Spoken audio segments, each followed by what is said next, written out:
Well, because that's that leniency policy that he brought to Broward, not to make arrests, to drop the crime rate. The sheriff was in on it. He wanted the crime, felony crimes dropped in Broward 30%. They didn't disappear. They just stopped reporting them. The same thing with the school crimes. He touts that when he got here, the first year, Runcie, crime rate in school reporting dropped 65%. So these crimes just didn't go away. He brought in a policy to stop reporting them. And from that, it actually spread to felonies also. So that was a big problem. We saw that potentially with the shooter at Marjorie Stoneman Douglas High School. I mean, in the state of Florida, it is a felony to issue death threats. He issued death threats. I believe it was against his ex-girlfriend and his ex-girlfriend's new boyfriend. That's not a misdemeanor. And school teachers, Liz. Also, right. He's threatened the lives. That's what I'm working on. I'm doing a report also, an investigation. We've been meeting with school employees, students.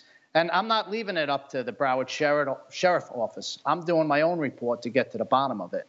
But I want all the other people to know out there that are so anti-gun, with the gun control. The laws were in place in Broward to prevent him from getting a gun. Okay, let's agree. This 1958, he's a psychopath criminal, right?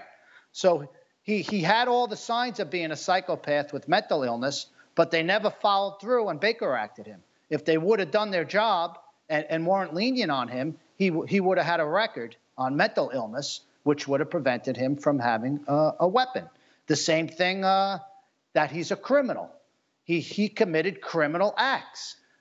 Making threats on people's lives is a criminal act. If they would have reacted, if they would have followed through on these reports, on these criminal activities, he never would have been able to buy a rifle. So the laws were there that would have protected my daughter and the other victims, but no one reported them. So it's not so much, the gun control for me. You know what I mean? I think it's the people that failed them by not reporting them. The laws are there. They failed.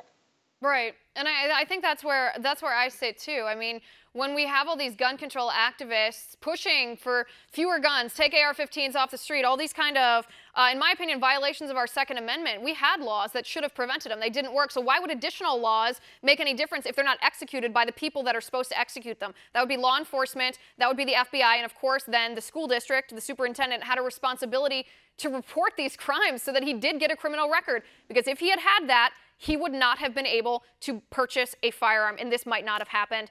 Andrew, I really appreciate you coming on my show. Please come back when you complete your report. You're welcome anytime. I appreciate you being here.